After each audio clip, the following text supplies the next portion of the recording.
ये कहानी मुझे मेरे एक दोस्त ने शेयर की है और जिस इंसान के साथ यह भयानक हादसा हुआ था वह मेरे दोस्त के छोटे वाले अंकल है जिनका नाम है अविनाश।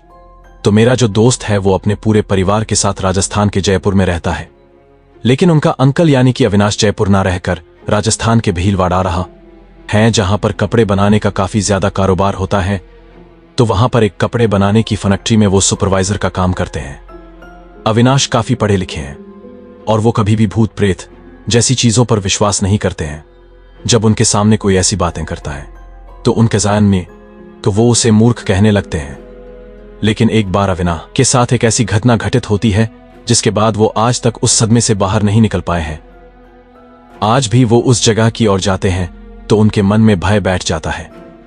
तो साथियों, इस स्टोरी को शुरू करूं उससे पहले मैं आपसे कहूंगा कि आप अपने बारे में छोटा सा परिचय मुझे जरूर दे दें कि आप कहां के रहने वाले हैं, आपका नाम क्या है और आप कितने सालों से यह स्टोरी सुनते आ रहे हैं, ताकि आपसे मेरा और बेहतर जुड़ाव हो सके। और वहां अगर आप इस चैनल पर पहली बार स्टोरी सुनने के लिए आए हैं तो इस चैनल और भी जबरदस्त बड़ी बड़ी कहानियों मैंने आपके लिए तैयार की हुई है, तो आप बाकी स्टोरीज को भी जरूर सुने। और जब आपको लगे कि वाकई में कमाल की स्टोरीज आपको यहाँ पर सुनना में मटी माला तो सुनने को मिलती है, तो फिर चैनल को सब्सक्राइब जरूर कर ले। तो चलिए अब आगे की कहानी हम शुरू करते हैं और आगे की कहानी आप अविनाश के पर्सपेक्टिव से ही सुनने वाले हैं। नमस्कार साथियों, मैं हूं अविनाश और जैसा कि आपको मेरे बारे में पता चल ही चुका है कि मैं राजस्थान के भीलवाड़ा शहर में एक कपड़ा बनाने वाली फैक्ट्री में ठूका। वैसे तो मेरी ड्यूटी दोनों ही शिफ्टों में होती है। मुझे 15 दिन नाइट शिफ्ट में गुजारने होते हैं और बाकी 15 दिन की नौकरी डे शिफ्ट में करनी होती है। जब से फैक्ट्री में मेरी दूसरी पारी की शिफ्ट ड्यूटी लगी थी तब से रात्रि में घर जाने में काफी देर हो जाया करता थी। ऑफिस से घर की दूरी यही करीब 1 किलोमीटर रही होगी। जब तक बहुत जरूरी ना हो, रात में घर आने जाने के क्रम में रास्ते में पड़ने वाली सुनसान और संकरी गलियां जिनसे होते हुए घर जल्दी पहुंच तो सकता था, पर उन्हें पकड़ना मैं पसंद ना करता था, क्योंकि एक तो वहां घात तमीज और गत्तर्म का योकिस चोर उच का खतरा रहता, तो दूसरी तरफ कुत्ते बहुत कराहे उधर जिनसे मुझे बड़ा डर लगता, इसलिए हमेशा पक्की सड़क वाली मुख्य मार्ग से ही घर लौटा करता। अब एक बार क्या हुआ कि मुझे फैक्ट्री में काम करते करते टाइम हो गया, क्योंकि उस दिन माल भरने के लिए एक गाड़ी आई हुई थी और उस माल को गाड़ी में लोड करने के चक्कर में मुझे फैक्ट्री में ही काफी रात हो गया। उस रात हवा बहुत तेज चल रही, बच्चे भी सो गए होंगे। पत्नी सुप्रिया भी मेरे बिना खाना नहीं खाती, खाली पेट वह भी मेरी राह देखती होगी। यही सब सोचते और टिफिन बॉक्स हाथ में लटकाए मैं तेज कदमों से घर की तरफ निकल पड़ा। कुछ दूर चलने के बाद आज उस संकरी और कच्ची गली की राह ले लिया ताकि जल्दी से घर पहुंच सकूं। हालांकि मैं कभी भी इसे गली से जाना पसंद नहीं करता था,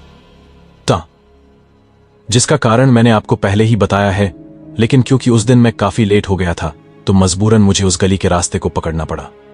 इतनी रात और ऊपर से यह सुनसान और संकरी गली, मुझे डर भी लग रहा था क्योंकि कुत्ते सतर्क होते दिखने लगे थे, मानो कोई अनजाना अनचाहा मेहमान चाही कह, या ये कुत्ते बिन बुलाए मेहमान किसी को पसंद नहीं आते। अपने इलाके में रात में आने जाने वाले हर एक इंसान को पहचानते हैं ये जानवर। किसी तरह मैं डर के आगे बढ़ता रहा।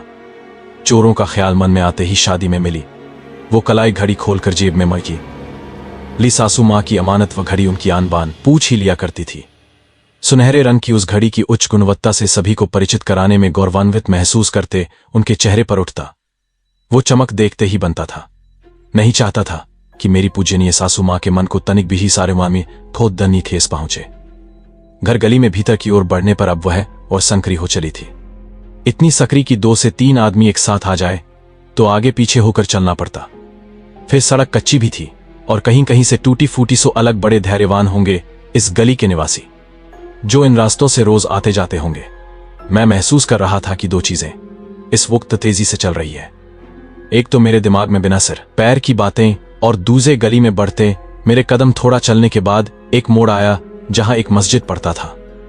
मस्जिद के ऊपर लगे बड़े भोंपू वाले लाउड स्पीकर के अलावा उस अंधियारे में और कुछ भी बड़े ही मुश्किल से दिख पा रहा था, पर मैं महसूस कर पा रहा था कि वहां अब बड़ी भीनी सी खुशबू फैली थी। साथ ही ठंड भी थोड़ी बढ़ चुकी थी। अपनी धुन में मैं अपनी गंतव्य की ओर बढ़ता रहा। थोड़ा ही आगे बढ़ा था कि पीछे से किसी के कदमों की आहट सुनाई देने लगी। अभी तक कोई तो ना था मेरे आसपास। यकायक यह किधर से आ गया? कौन है ये? कोई कुत्ता, कोई चोर, या फिर मेरा भ्रम? डर भी लग रहा था। ना लूटना चाहता था मैं और ना ही इंजेक्शन लेने का मन था। इसी संशय में मेरे कदम और तेज होने लगे, पर कदमों की वो आहट अभी भी मेरा पीछा कर रही थी। अभी तक डरावनी होती यह अंधेरी गली भी खत्म नहीं हुई थी। नॉइस, इसे पार करने में थोड़ा और समय लगने वाला था, पर अब मुझसे रहा ना गया और बुसेरा देख ही लिया। पलट कर देखा तो मेरे रोंगटे खड़े हो गए। अचानक से ऐसा लगा जैसे मेरे दिल ने मानो धड़कना बंद कर दिया हो। आंधी रात को इस सुनसान सड़क पर मेरे अलावा सफेद साड़ी में लिपटी हुई एक औरत मुझे दिखाई दे रही थी, और वो बड़े ही तेज कदमों से मेरी तरफ कदमों से मेरी तरफ बढ़ती चली जा रही थी। तेज कदमों से बढ़ी चली आ रही उस स्त्री को देखकर जान पड़ रहा था मानो उसे भी इस अंधेरी तंग गली का एक आकीपन डसने लगा हो। सफेद साड़ी में लिपटी होने की वजह से उसे इस अंधेरे में भी आसानी से देख पा रहा था। मन को अब मिनान हुआ और शांत चित्त होकर सहजता से आगे बढ़ता रहा। अचानक से महसूस हुआ जैसे वह स्त्री ठीक मेरे पीठ पीछे खड़ी होकर मुझे आवाज लगा रही हो। थोड़ा रुकी, अचानक मैं दोबारा पलटा दिखा कि सच में पीठ पीछे खड़ी वह तरुणी मुझसे से कुछ कहना चाह रही थी। तीखे नैन नक्श, ओजस्वी चेहरा, सुराहीदार कमर, पिंडलियों तक छूते सुनहरे घने बाल, कदकाठी से वह कोई अप्सरा मालूम पड़ रही थी। सफेद साड़ी में खड़ी वह स्त्री अंधेरे को चीरती हुई अपनी एकमात्र उपस्थिति दर्ज करा रही थी। मैंने पूछ लिया, जी कहिए कहिए, क्या बात है? जवाब में उस स्त्री ने निवेदन किया कि कृपया साथ साथ चलिए, अंधेरा होने की वजह से मुझे डर लग रहा है। तब पता चला कि हम दोनों की हालत एक जैसी ही थी। मैंने भी सहमति में अपना सर हिला दिया। अब हम दोनों एक साथ आगे बढ़े जा रहे थे। इतनी रात गए इस सुनसान गली में, वो भी अकेले घर से सा निकलने का कारण मैंने उस स्त्री से जानना चाहा, परंतु कोई उत्तर न मिला। फिर मैंने चुप रहने में ही अपनी भलाई समझी। कुछ पल के बाद जवाब आया, वो मेरा घर पीछे मोड़ पर ही है। किसी की जिंदगी और मौत का सवाल है, इसीलिए मुझे अभी निकलना पड़ा। आप भले आदमी लगे, इसीलिए मैं आपके पीछे पीछे हो ली। किसी अनजान पर इतनी रात में भरोसा करने की बात सुनकर थोड़ा किया सुना दिया, पर कभी कभी जरूरत पड़ने पर ऐसा करना पड़ता है। मैं समझ सकता था और हम लोग साथ साथ आगे बढ़ते रहे। तभी उस स्त्री ने अपना हाथ मेरी तरफ बढ़ता ही, उसके हाथों में एक चमकती हुई अंगूठी थी। मेरे मुंह से अनायासी निकला, क्या है ये? उस स्त्री ने जवाब दिया, आप इसे पहन लीजिए, ये आपके काम आएगा। आपको डर भाई से ऊपर ले जाएगा और बुरी ताकतों से भी बचाएगा। उसे साफ इनकार करते हुए मैंने खुद को उस अंगूठी से दूर किया और थोड़ा पीछे खिसका। मैंने कहा, देखिए, ऐसा है कि मैं इस सब दकियानुशी बातों में यकीन नहीं करता, इसलिए बेहतर होगा कि आप इसे मुझसे दूर रखें। मैंने बेरुखी पूर्ण जताब देकर उस अंगूठी को लेने से साफ इनकार कर दिया। पर एक बात और करने लायक थी कि मेरे इतने बेरुखी भरे रवैये के बाद भी वह स्त्री तनिक भी विचलित न हुई और बिल्कुल शांत चित्त होकर खड़ी रही। उसके साथ की व्यवहार पर मुझे भीतर से आत्मग्लानि, हालांकि भी इस आलम में भी सुस हो रही थी। हालांकि मुझे पता था कि मैंने जो भी किया सही किया। गली भी अब खत्म होने वाली थी और पक्की सड़क मैं अपने सामने देख सकता था। तभी वो स्त्री रुकी और मुझसे आगे बढ़ते रहने के लिए कहा और मुझे कहा, कुछ जरूरी सामान घर पर ही भूल गई हूं, इसीलिए वापस जाना पड़ेगा। और वह वापस गली के भीतर लौटने लगी। उसके साथ चलकर मैंने उसे घर तो छोड़ने, उसके माने फिर मुझे घर ताबर का थाने की बात कही तो बड़ी विनम्रता से उसने मना कर दिया। तब एक दूसरे से विदा लेकर हम दोनों अपने अपने गंतव्य की ओर बढ़ चले। घर आकर हाथ मुंह धोया। पूरा बदन दर्द से दुख रहा था और शायद हल्का बुखार भी था। मेरे कदमों की आहट से सुप्रिया भी जाग चुकी थी। मुझसे खाना खाने के लिए पूछा तो मैंने मना कर दिया और उसे खाने को बोलकर बिछावने पर चला गया। सुबह 5 बजे से मेरी दिनचर्या शुरू हुई। तड़के तड़के उठकर सुबह का व्यायाम, नहा धोकर बेटे को स्कूल पहुंचाना, फिर खुद नाश्ता करके फैक्ट्री का सोकाजना फैक्ट्री के लिए निकलना, फर्स्ट करके कारी के लिए निकलना। फैक्ट्री में काम का दबाव होने की वजह से कब सुबह से दोपहर हो गया पता ही न चला। लंच टाइम हो चुका था और मेरे सहकर्मियों ने मुझे खाना खा लेने को कहा। फिर आपस में बतियाते हुए हम लोग अपना खाना खत्म करने लगे। बातचीत के क्रम में मैंने सामने वाले दोस्त की अंगूठी देखी और बीती रात की सारी घटना आंखों की थी और दी सारी घटना आंखों के सामने तैरने लगी, जिसकी चर्चा मैंने अपने साथियों से भी की। फिर क्या था, सबको खिंचाई करने का जैसे बहाना ही मिल गया। तुम इतने स्मार्ट हो ही तुमसे सगाई करना चाहती होगी, गिफ्ट समझकर रख लेते। आंधी ते आंधी तरह तरह की बातें। जल्दी जल्दी अपना खाना खत्म कर मैं वहां से खिसका और अपने काम में करते मन में लीन हो गया। पर मन में सहकर्मियों की कई उलझफुल बातें चल रही थी। यही नहीं, वो बातें सही प्रतीत होने की गलतफहमी भी हो रही थी कि कहीं सच में मैं उसे पसंद तो नहीं आ गया, इसलिए उसने अपनी अंगूठी मेरी तरफ बढ़ाई होगी और मैं अपने काम में व्यस्त हो गया। जो बच गए, पर आज साथ में एक सहकर्मी भी था जो घर वापसी में मेरे साथ साथ हो लिया नॉइस। थोड़ी दूर तक साथ चलने के बाद वो अपने घर के लिए दूसरी तरफ मुड़ गया और मेरे सामने फिरने फेरो बुन गया और मेरे सामने संकरी गली थी। मैं उधेड़ बुन में था कि क्या करूं क्या ना करूं। पता नहीं क्यों, पर फिर से उसी गली में घुस गया जैसे कोई मुझे बुला रहा हो या मैं खुद से जाना चाहता था। हाथ में टिफिन बॉक्स लिए मेरे उत्सुक कदम आगे बढ़े जा रहे थे। पर आज एक बात बड़ी अजीब थी। गली में एक भी कुत्ते नहीं दिख रहे थे। कहा गए सब 1 दिन में इतने परिचित हो गए। ये बेजुबान जानवर मुझसे आगे चलता हूं। मैं मस्जिद वाली मोड़ से घूमा और थोड़ा आगे बढ़ा ही था कि तभी पीछे से आवाज आई, जनाब जरा ठहरिए। मैं ठिठक कर रुका। पलट कर देखा तो लहराते हुए सुनहरे बालों वाली यह वही स्त्री थी जो पिछली रात मिली थी। ललाट पर एक लंबी सी बिंदी लगाए और चेहरे पर तेज लिए काली साड़ी में वह मस्जिद के पास खड़ी मुस्कुरा रही थी। इतने अंधेरे में भी एक अजीब सा प्रकाश था उसके चारों तरफ और चेहरे पर अजीब सा आकर्षण। उस स्त्री ने पहेली भरी मुस्कान के साथ पूछा, आज भी आपकी मदद चाहिए? मदद चाहिए मुझे? क्या मिलेंगे? मैं हां बोलूं या ना, कुछ समझ में नहीं आया। फिर भी हामी में सिर हिला दिया और वो मेरे साथ चल पड़ी। आज चुप नहीं थी। वह बोले ही जा रही थी जैसे मेरे आने का ही इंतजार कर रही हो कि क्या क्या बताना है, क्या पूछना है। मानो उसने सब कुछ पहले से ही सोच रखा हो। मैं कौन हूं, कहां रहता हूं, घर पर कौन कौन है, मेरी पसंद नापसंद वगैरह वगैरह टाइप के सवालों के तीर एक एक करके वो मेरी तरफ चलाती जा रही थी। उसके न खत्म होने वाले सवालों की पोटली को भरते हुए मैं कदम से कदम मिलाया आगे बढ़ा जा रहा था। मैंने उस स्त्री से कहा, इतनी रात को आप अकेली घर से बाहर निकलती हो, किसी को साथ लेकर निकलना चाहिए। फिर उसकी तरफ देख उससे सवाल किया, आप कहां रहती हो? वो घर पर कौन कौन है? उसने हंसकर केवल यही कहा कि क्या करिएगा जानकर, बस जब मिलना हो इसी वक्त इस गली से गुजरना, मैं दिख जाऊंगी। और ठहाके लगाकर हंसने लगी। इस तरह की जवाब की मैंने कल्पना भी ना की थी। ऐसा सुनकर मुझे बड़ा ही अजीब लग रहा था। बातें करते हुए हम दोनों आगे बढ़ते रहे। तभी उसने अपने कांधे पर लटकाए थैले में हाथ डालकर कुछ निकाला। अपनी मुट्ठी में उसने कुछ छिपा रखा था। कुछ तो था उसमें, क्या पता नहीं। उसकी इस हरकत को मैं समझ नहीं पाया और तभी उसने मुझसे मेरा हाथ आगे बढ़ाने को कहा।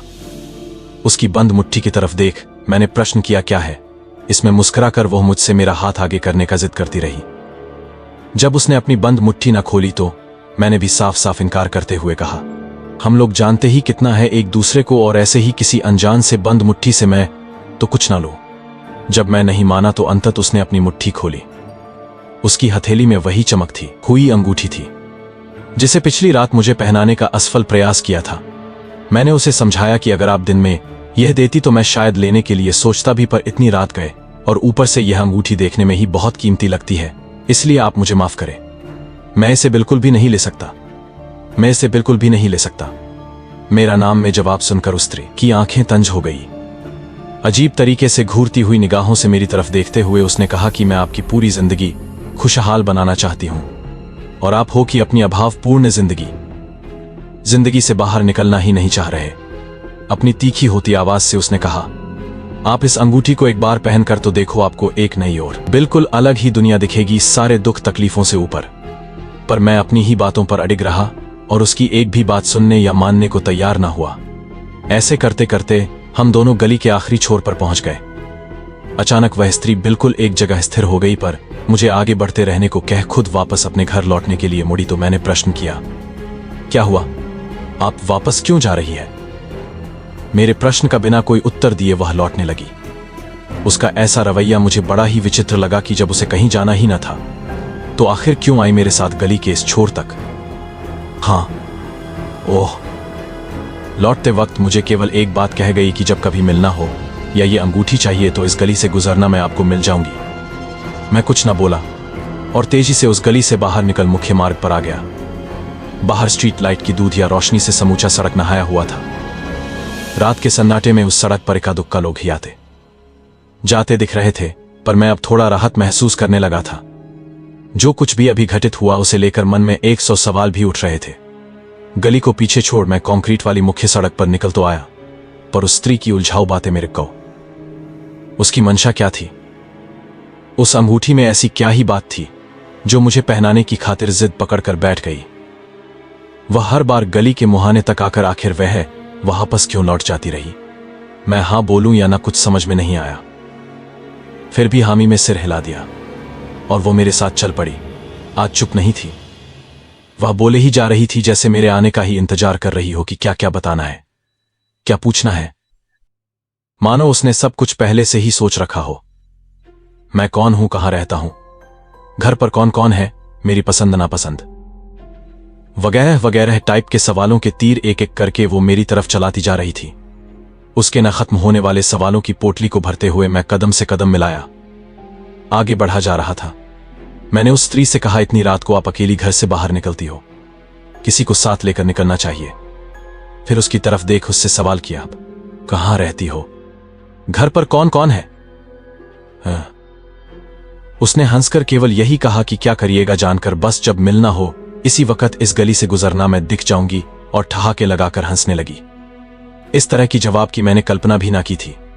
ऐसा सुनकर मुझे बड़ा ही अजीब लग रहा था। बातें करते हुए हम दोनों आगे बढ़ते रहे। तभी उसने अपने कांधे पर लटकाए थैले में हाथ डालकर कुछ निकाला। अपनी मुट्ठी में उसने कुछ छिपा रखा था। कुछ तो था उसमें, क्या पता नहीं। उसकी इस हरकत को मैं समझ नहीं पाया और तभी उसने मुझसे मेरा हाथ आगे बढ़ाने को कहा। उसकी बंद मुट्ठी की तरफ देख। मैंने प्रश्न किया, क्या है। इसमें मुस्कुराकर वह मुझसे मेरा हाथ आगे करने का जिद करती रही। जब उसने अपनी बंद मुट्ठी न खोली तो मैंने भी साफ साफ इनकार करते हुए कहा, हम लोग जानते ही कितना है एक दूसरे को, और ऐसे ही किसी अनजान से बंद मुट्ठी से मैं तो कुछ ना लूं। जब मैं नहीं माना तो अंतत उसने अपनी मुट्ठी खोली। उसकी हथेली में वही चमक थी, हुई अंगूठी थी जिसे पिछली रात मुझे पहनाने का असफल प्रयास किया था। मैंने उसे समझाया कि अगर आप दिन में यह देती तो मैं शायद लेने के लिए सोचता भी, पर इतनी रात गए और ऊपर से यह अंगूठी देखने में ही बहुत कीमतीमंद, और ये बौंद इसलिए अक्तंधियाने, इसलिए आप मुझे माफ करें, मैं इसे बिल्कुल भी नहीं ले सकता। मेरा नाम में जवाब सुनकर उस स्त्री की आंखें तंज हो गई। अजीब तरीके से घूरती हुई निगाहों से मेरी तरफ देखते हुए उसने कहा कि मैं आपकी पूरी जिंदगी खुशहाल बनाना चाहती हूं और आप हो कि अपनी अभावपूर्ण जिंदगी से बाहर निकलना ही नहीं चाह रहे। अपनी तीखी होती आवाज से उसने कहा, आप इस अंगूठी को एक बार पहनकर तो देखो, आपको एक बार बिल्कुल अलग ही दुनिया दिखेगी, सारे दुख तकलीफों से ऊपर। पर मैं अपनी ही बातों पर अडिग रहा और उसकी एक भी बात सुनने या मानने को तैयार ना हुआ। ऐसे करते करते हम दोनों गली के आखिरी छोर पर पहुंच गए। अचानक वह स्त्री बिल्कुल एक जगह स्थिर हो गई, पर मुझे आगे बढ़ते रहने को कहे खुद वापस अपने घर लौटने के लिए मुड़ी तो मैंने प्रश्न किया, क्या हुआ, आप वापस क्यों जा रही है। मेरे प्रश्न का बिना कोई उत्तर दिए वह लौटने लगी। उसका ऐसा रवैया मुझे बड़ा ही विचित्र लगा कि जब उसे कहीं जाना ही न था तो आखिर क्यों आई मेरे साथ गली के इस छोर तक। हाँ लौटते वक्त मुझे केवल एक बात कह गई कि जब कभी मिलना हो या ये अंगूठी चाहिए तो इस गली से गुजरना, मैं आपको मिल जाऊंगी। मैं कुछ न बोला और तेजी से उस गली से बाहर निकल मुख्य मार्ग पर आ गया। बाहर स्ट्रीट लाइट की दूध या रोशनी से समूचा सड़क नहाया हुआ था। जाते दिख रहे थे, पर मैं अब थोड़ा राहत महसूस करने लगा था। जो कुछ भी अभी घटित हुआ उसे लेकर मन में 100 सरगर्म सवाल भी उठ रहे थे। गली को पीछे छोड़ मैं कंक्रीट वाली मुख्य सड़क पर निकल तो आया, पर उस स्त्री की उलझाऊ बातें मेरे जहन में चहलकदमी करके दम बदम मुझे बेचैन कर दिए। आखिर कौन थी वह स्त्री, उसकी मंशा क्या थी। उस अंगूठी में ऐसी क्या ही बात थी जो मुझे पहनाने की खातिर जिद पकड़कर बैठ गई। वह हर बार गली के मुहाने तक आकर आखिर वह वापस क्यों लौट जाती रही। ऐसे अनसुलझे ढेर सारे सवालात थे जो रास्ते भर मुझे परेशान करते रहे, और अंततः अपने घर की दहलीज पर आकर मैंने राहत भरी सांस ली।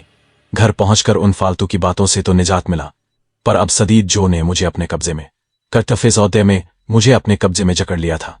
पत्नी सुप्रिया से नजरें बचाकर मैंने दवाई निगली और चुपचाप बिछावने पर आकर लेट गया, लेकिन फिर मैंने अपने आप को उसी जगह पर उसी गली में खड़ा हुआ पाया। वह चारों ओर भयंकर सन्नाटा था। रोशनी के नाम पर केवल चांद की हल्की हल्की हल्की दूधिया रोशनी पूरे वातावरण में फैली हुई थी। वही थोड़ी पहले जो कुत्ते मुझे नजर तब मुझे ऊंधीमीता काफी भयानक दिख रहे थे, जैसे कोई राक्षस है उनके अंदर घुस गया हो और मुझे फाड़कर मेरा खून पीने के लिए तड़प रहे हो। मैं ये दृश्य देखकर अंदर से पूरा दहक उठा। मैं सोच रहा था कि अभी थोड़ी देर पहले तो मैं यहां से निकल कर गया हूं था, और अब दोबारा मैं इस जगह पर कैसे पहुंच सकता हूं। मैं वहां से अपने घर की ओर का रास्ता देखने लगा और मुझे उस गली से थोड़ी मुख्य रोड दिखाई देने लगी। मैं उस मेन रोड को पकड़ने के लिए वहां से भागने लगता हूं। मैं बस दौड़ा जा रहा था अपने पूरे जोश के साथ, लेकिन वो गली है कि पूरा होने का नाम ही नहीं ले रही थी। तभी मुझे अपने पीछे से किसी के हंसने की आवाज सुनाई देती है। वो आवाज मुझे कुछ जानी पहचानी सी हुई महसूस होती है, और जब आवाज और तेज होती है तो मुझे ध्यान में आया कि ये तो उसी औरत की आवाज है जो मुझे 2 दिन लगातार इस गली में मिल रही है। खनौइस पीछे मुड़ने की हिम्मत नहीं हुई। मैं बस दौड़ा जा रहा था अपनी पूरी ताकत के साथ, लेकिन न तो वो गली खत्म होने का नाम ले रही थी और न ही उस औरत की वो हंसने वाली आवाज थम रही थी। जब काफी दूर दौड़ने के बाद भी गली खत्म नहीं हुई तो मैं थक में नहीं हूं तो मर ही मैं तक हरधार खड़ा हो गया। मैं खड़ा खड़ा सोच ही रहा था कि अब क्या किया जाए, और ये मेरी पीछे जो स्त्री है आखिर ये चाहती क्या है। जब मैंने हिम्मत करके पीछे मुड़कर देखा, वो औरत एकदम सफेद लिबास में चमक रही थी। उस भयानक अंधेरे में भी उसके चेहरे पर रोशनी चमक रही थी। दिखने में वो किसी अप्सरा से कम नहीं लग रही थी, लेकिन जब वो मुंह फाड़कर हंसती तो काफी भयानक लग रही थी। वो धीरे धीरे मेरी ओर आगे बढ़ती जा रही थी। तुम मुझसे दूर क्यों जा रहे हो? मैं कब से तुम ये कह रही हूं कि ये अंगूठी पहन लो, लेकिन तुम हो कि मेरी अंगूठी पहन ही नहीं रहे हो। अगर तुम एक बार मेरी इस अंगूठी को पहन लोगे तो तुम्हारे लोगे पूरी जिंदगी बदल जाएगी। जिस जिंदगी में अभी तुम जी रहे हो वो नरक से भी बदतर है, इस अंगूठी को पहनकर तो तुम्हें मेरी जैसी ऐसी ना जाने कितने ही अप्सरा और मिलेंगे। बस तुम एक बार ये अंगूठी पहन लो। लेकिन उसकी आवाजें मेरे ऊपर कोई असर नहीं डाल रही थी। मैं तो अपने ही सवालों से अंदर जूझ रहा था कि अब भी थोड़ी देर पहले तो मैं यहां से निकल गया था, लेकिन दोबारा ये सन निकल का। मैं उससे बोला कि अभी मैंने थोड़ी देर पहले तो तुमको मना किया ही था कि तुम्हारी दी हुई अंगूठी बिल्कुल नहीं पहनूंगा, और मुझे जरा ये बताओ कि अभी थोड़ी देर पहले तो मैं यत्ता में इंडिया तारा थे। हम उसे ताली थोड़ी देर पहले तो मैं यहां से चला गया था। अब दोबारा मैं इस जगह पर कैसे पहुंच गया? मेरे इतना बोलते ही वो औरत फिर से जोर जोर से हंसने लगती है, लेकिन इस बार वो हंसी धीरे धीरे एक भयानक आवाज में बदलने लगती है। वो चेहरा जिसे देखकर मैं मदहोश हो रहा था, वो चेहरा धीरे धीरे एक भयानक चेहरे में बदलता जा रहा था, और वो अपने मुंह को मेरी ओर बढ़ाती जा रही थी। मैं अपने पैर धीरे धीरे पीछे की ओर खींच रहा था। इस वक्त मेरे पूरे शरीर का खून सूख चुका था। मेरे पैरों में चलने की हिम्मत नहीं बची। हलक से आवाज बाहर नहीं निकल पा रही थी। था जैसे तो अभी नहा कर निकला हूं। धीरे धीरे वो चेहरा और भयानक होता है, और किसी शेर के मुंह के जैसे वो चेहरा फाड़ने लगता है, और मेरे चेहरों को अपने अंदर निगलने की कोशिश करते हुए झट से मेरे ऊपर आ गिरता है। मैं जोर से चिल्ला उठता हूं। अचानक से मेरी आंखें खुलती है। सामने देखा तो मेरी पत्नी सुप्रिया मेरे माथे पर ठंडी ठंडी पट्टियां रख रही थी। मैंने भगवान को धन्यवाद दिया कि चलो ये एक सपना था।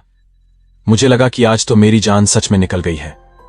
शायद मेरी पत्नी सुप्रिया को मेरी बुखार की भनक लुकी थी, तभी तो वो मेरे माथे के ऊपर ठंडी पट्टियां रखने लगी थी।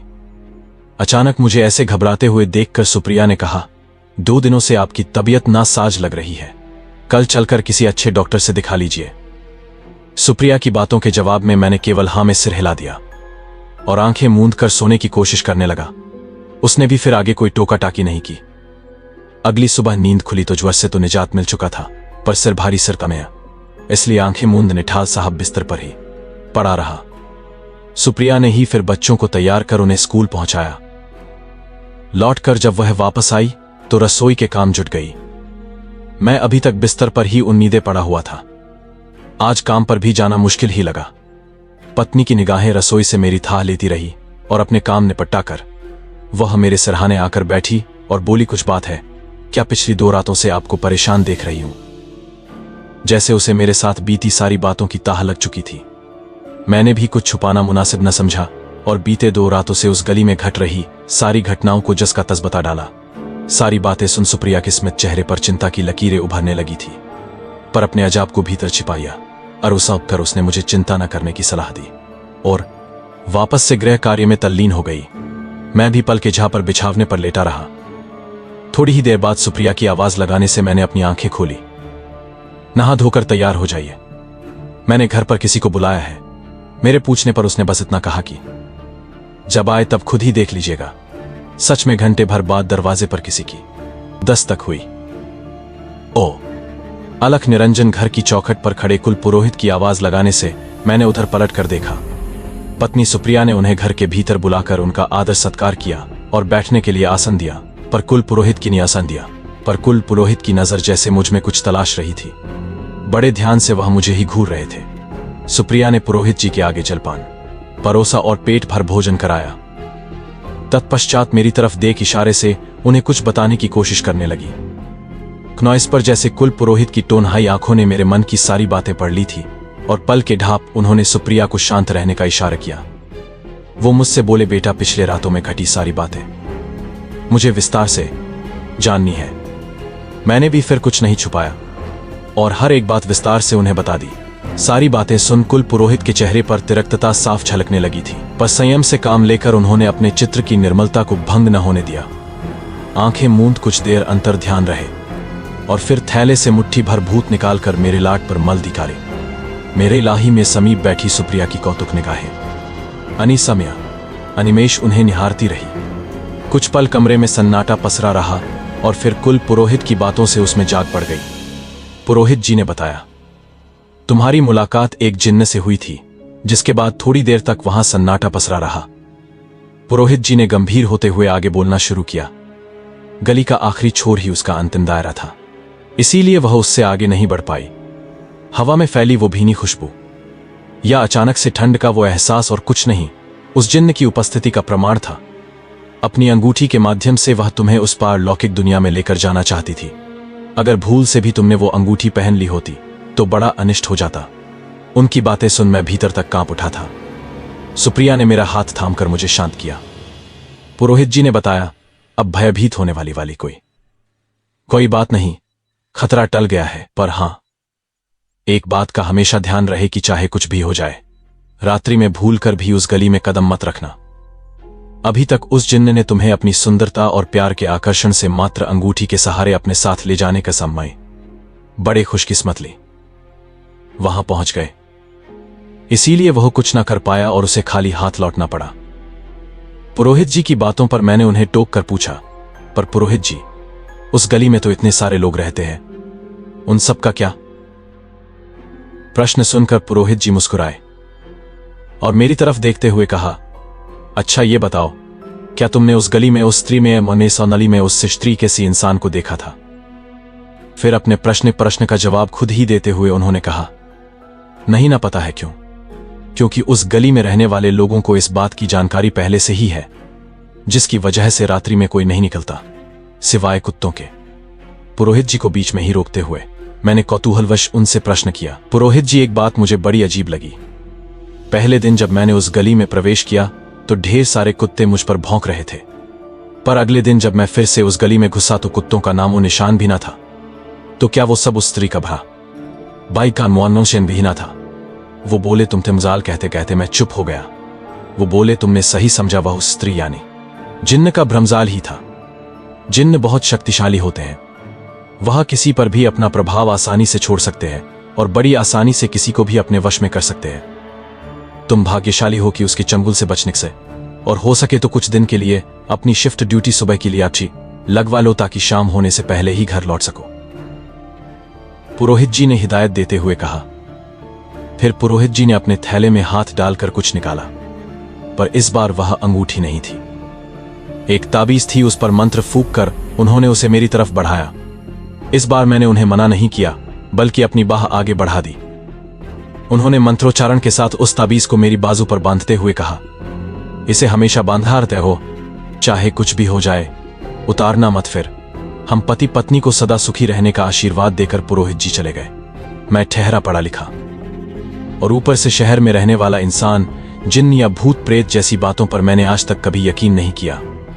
जैसा कि मैंने गली में मिली उस स्त्री या तथाकथित जिन्न को भी बताया था कि किसी भी दुखी अनुशी बातों पर मैं यकीन नहीं करता, मैं यूं नहीं करता। मेरा दिमाग पुरोहित जी के द्वारा कही बातों पर भी खड़ा कर रहा था, पर उस गली में मैंने जो भी अनुभव किया उसे सामान्य भी तो नहीं कहा जा सकता। परिदृश्य को देखने के नजरिया हर किसी का अलग अलग होता है। हर इंसान अपने हिसाब से परिस्थिति का आकलन करता है।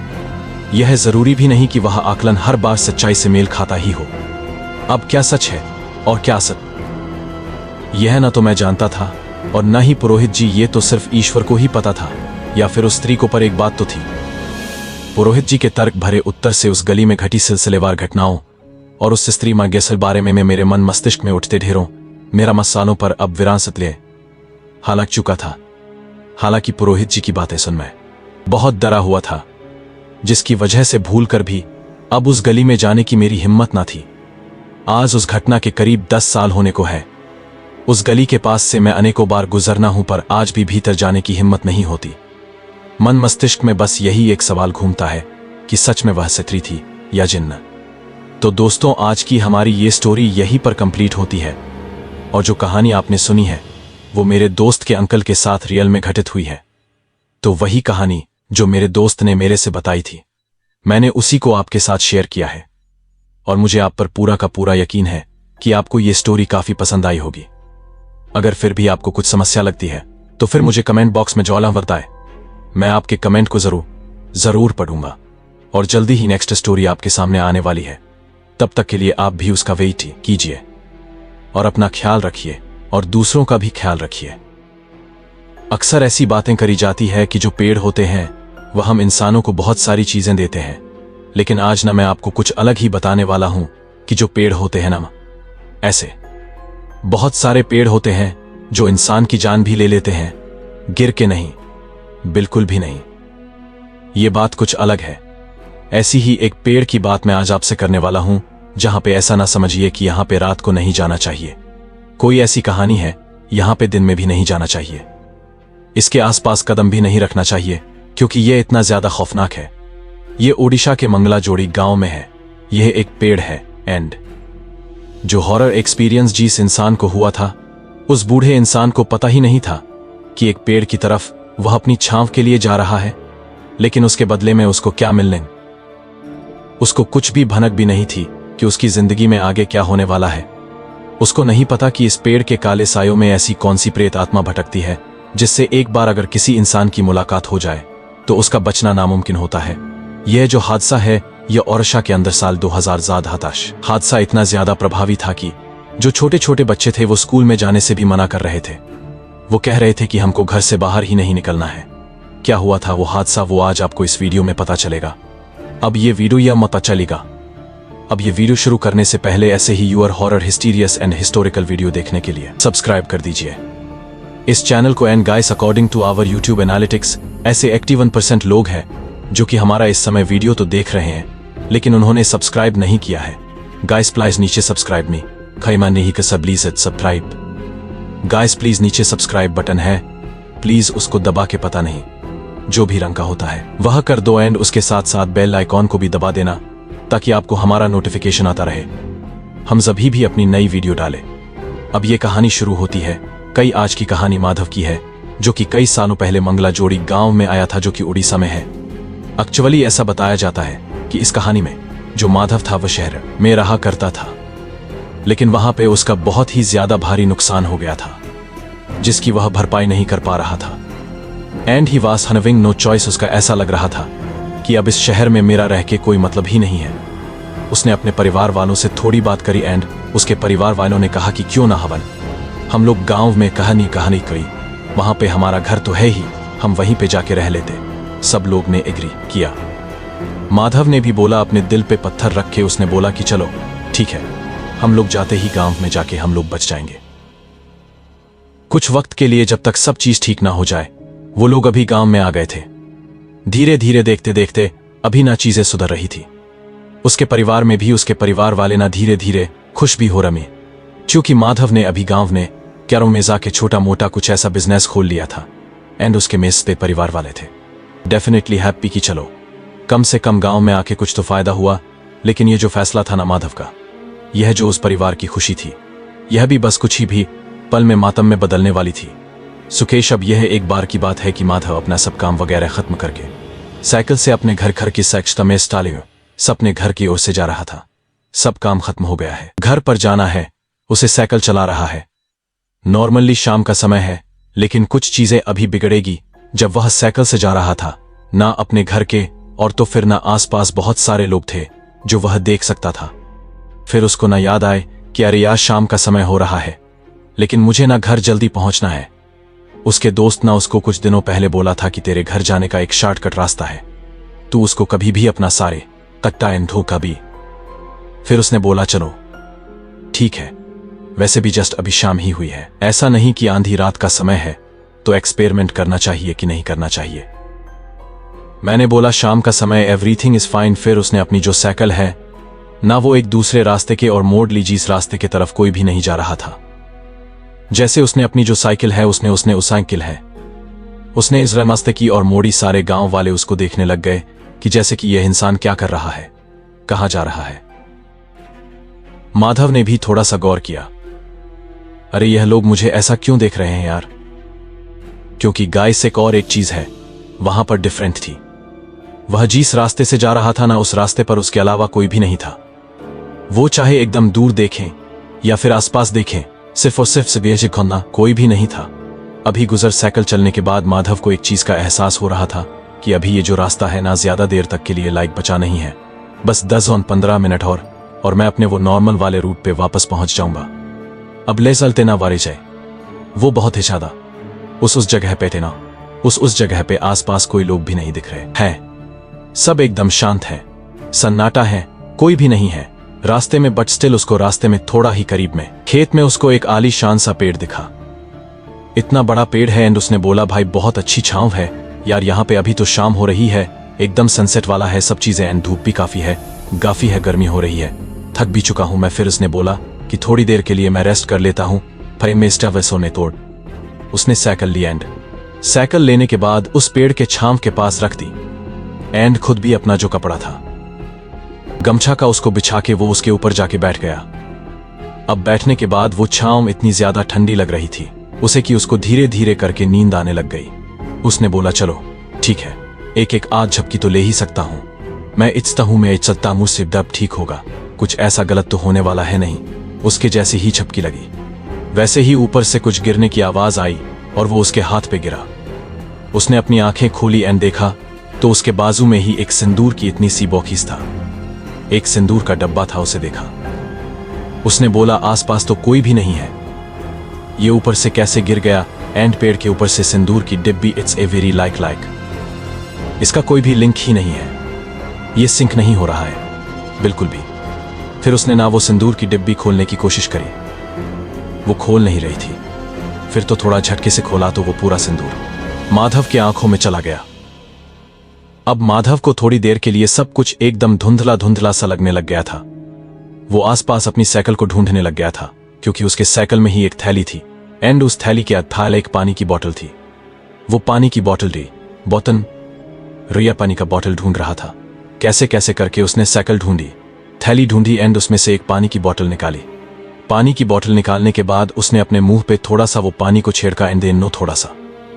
जब उसका चेहरा साफ हुआ तो उसने देखा कि उसके नजरों के ठीक सामने एक लड़की खड़ी है एंड वो जो लड़की तारीशान में दौमी में पाई नहीं की एंड जिसकी हालत कुछ सही नहीं लग रही थी।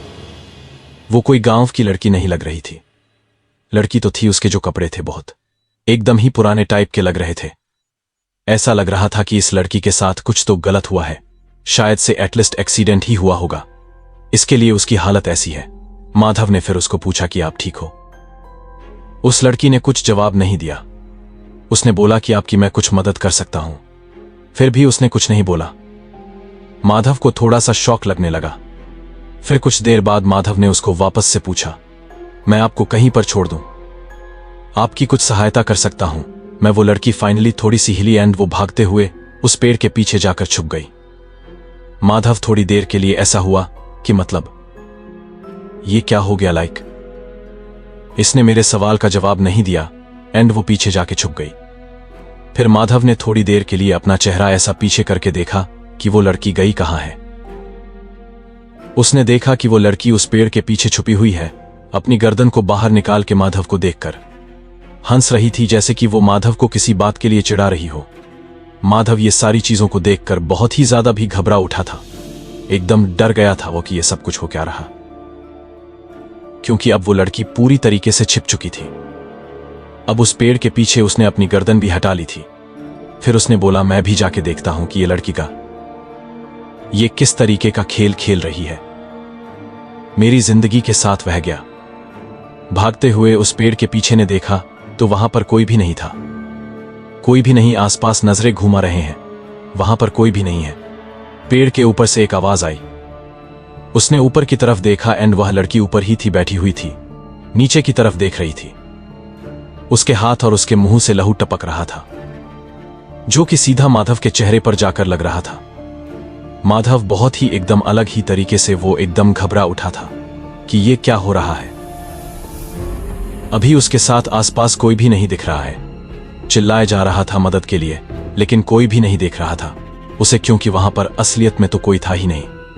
गलती कर दी थी उसने। यहां पर आकर उसने जल्दी से अपनी साइकिल उठाई एंड उसी रास्ते से वो अपने घर की ओर भागते रहा। वो हमेशा पीछे देख रहा था, बार बार कि वो लड़की कहीं उसके पीछे तो नहीं आ रही, उसका साया बनके। उसको एक बात समझ में आ गई थी कि यह लड़की कोई इंसान तो हो ही नहीं सकती, उसी पेड़ से जुड़ी हुई एक आत्मा है। अब डर के मारे माधव को ऐसे थॉट्स आ रहे थे कि वह शायद मेरे पीछे आ सकते, यह हो सकता है, वो हो सकता है। उसने जो साइकिल की जो फेडल होती है उसको जोर का मारना चालू कर दिया एंड उसको भी पहुंच रहा है। 15 मिनट क्योंकि अभी गुजर चुके थे, लेकिन उसने वापस से उसी पेड़ को आता हुआ देखा। उसने देखा कि वो ही पेड़ के करीब में जा रहा हूं। उसने साइकिल को रोक दी। उसने अपने घड़ी की तरफ देखा। उसने बोला 15 तो गुजर चुके, आराम से मैं इसी पेड़ के पास वापस कैसे आ सकता हूं। उसे रास्ते की तरफ देखा। उसने बोले कि यह रास्ता कोई गोल नहीं है जो मैं बार बार इसी जगह पे आ रहा हूं, एकदम सीधा आ रहा है। सीधे सीधे रास्ते से मुझे अपने डेस्टिनेशन तक पहुंच जाना चाहिए था, लेकिन यह हो ही नहीं रहा है। उसने वापस से यही कोशिश करी। वापस से उसने अपने पैडल को जोर का मारना चालू कर दिया। बहुत ज्यादा समय बीता जा रहा था, लेकिन वह हर समय उसी पेड़ के पास आके रुक रहा था। अब यह कोशिशों उसे 15 बार कर चुका था। माधव फ्रस्ट्रेट हो चुका। यह क्या हो रहा है मेरे साथ?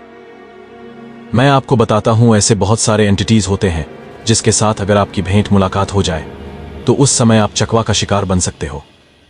चकवा का शिकार मतलब अगर एक एंटिटी जुदा नहीं होने देती, वो बार बार आपको उसी सर्किल में घुमाती रहेंगी।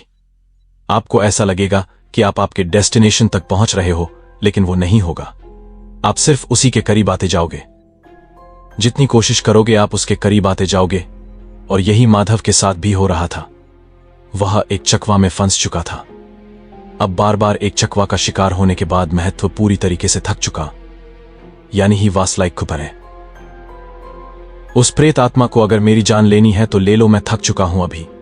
फिर उसने वापस से थोड़ी हिम्मत करके उस पेड़ की ओर नजर घुमाई। नजर घुमाने के बाद उसने देखा कि वह लड़की अभी उसी पेड़ के पास खड़ी है। माधव ने जैसे उसकी तरफ देखा, वो लड़की माधव को देखकर बहुत ही ज्यादा मुस्कुराने लग गए। एक अलग ही एकदम करीबी वे में वो मुस्कुराने लग गई थी। माधव को थोड़ा बहुत डर भी लग रहा था, लेकिन वो फिर भी उसके पास गया। हिम्मत जुटाकर उसके पास गया, अपने दोनों हाथ जोड़े। मैंने उसको कहा कि मुझसे गलती हो गई। आइंदा से किसी भी प्रेत आत्मा का मैं कोई भी सामान नहीं छूंगा। आइंदा से किसी भी प्रेत आत्मा पे मैं से कभी भी कोई भाई ऐसी हरकत नहीं करूंगा। आपको परेशान नहीं करूंगा, मुझे बस माफ कर दो। ये माधव को अंदर ही अंदर ये सेल्फ रियलाइजेशन भी हो रहा था कि जिस भी जगह पे प्रेत आत्माओं का वास होता है वहां पे अपने कदम ना ही रखे तो अच्छा है, वरना वो सिर्फ और सिर्फ मनहूसियत ही आपके कदमों से आपके दोमेकक तक लेकर जाएंगे और कुछ नहीं होगा। इसके बदले में वो बस अपना चेहरा नीचे करके जमीन की ओर रख के माफी ही मांग रहा था। हाथ उसके जुड़े हुए थे एंड वो बस माफी मांग रहा था। मिनटों तक उसने अपना चेहरा ऊपर किया ही नहीं। इतनी ज्यादा माफी मांगने के बाद उसके कंधे पर उसको एक हाथ महसूस हुआ, जैसे किसी ने उसको बस ऐसा बुलाया है। हिम्मत जुटाकर उसने अपनी आंखें खोली। सामने देखा तो सामने कोई नहीं था।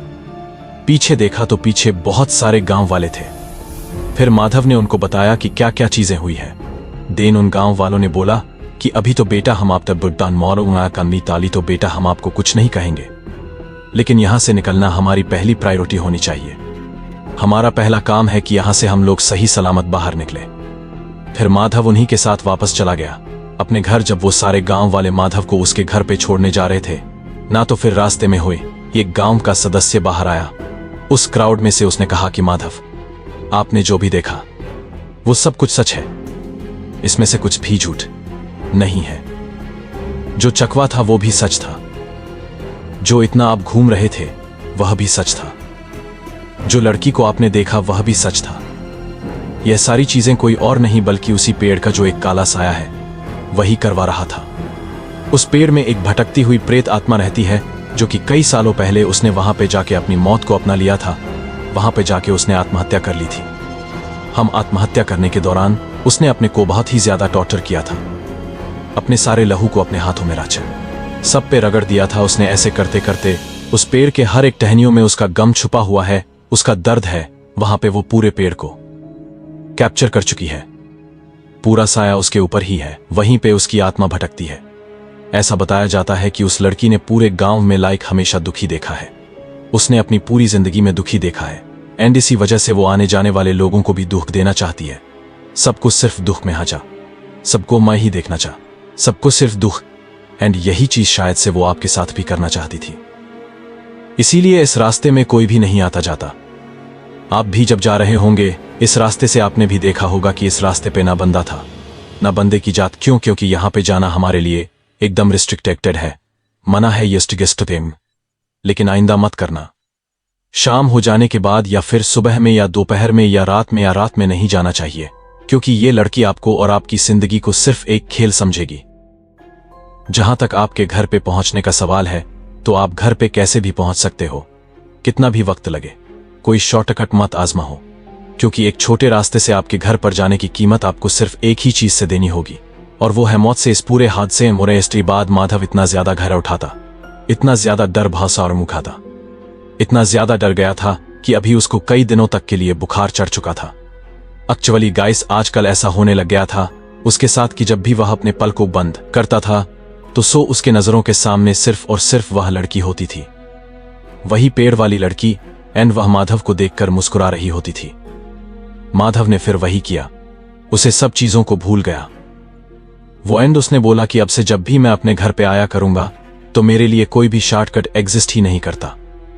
मुझे अब तो वक्त नहीं बचाना है, मेरी जान की कीमत इससे ज्यादा कई बढ़कर है। वो ये भी समझ गया था कि क्यों कोई भी गांव वाला उस रास्ते की तरफ मुड़कर भी नहीं देखता, क्यों वो गांव वाले उसको इस तरीके से देख रहे थे जब वह पहली बार उस रास्ते से जाने निकला था, क्योंकि वह रास्ता श्रापित है, वहां से कभी भी किसी को नहीं जाना चाहिए। एंड गाइस, यही थी यह कहानी मंगला जोड़ी की और माधव की। एंड गाइस, इन कंक्लूजन मैं आपको एक बात कहना चाहता हूं कि इस पेड़ ने कई लोगों की जान भी लुटी। इसके साथ इतने सारे हादसे हुए हैं ना गाइडी, आप सोच भी नहीं सकते। आप ऐसा आप भी नहीं सोच सकते हो। ये कहानी मनगढ़ंत है, मनगढ़ंत बिल्कुल भी नहीं है। लोगों की मौत हुई है। बहुत समय पहले एक छोटी सी बच्ची को इस पेड़ ने पॉसेस कर लिया था, इस पेड़ की आत्मा ने पॉसेस कर लिया था। एंड वो लड़की ने पोजीशन में आके कहा था कि मैं तुहसिस कर लिया कर लोगों की जान लेना चाहती हूं। आने वाले दशहरा से पहले पहले। एंड यही चीज ने वहां पे खौफ फैला दिया था। बच्चे लोग स्कूल नहीं जाना चाहते थे, लोग अपने काम पर नहीं जाना चाहते थे। अगर कोई बच्चे स्कूल भी जा रहे थे तो वो उस रास्ते से नहीं जाते थे। वो रास्ता हमेशा से सन्नाटे में ही घिरा हुआ रहता था। लोगों में डर का माहौल बहुत ही ज्यादा हो रहा था, बहुत ही ज्यादा हो रहा था।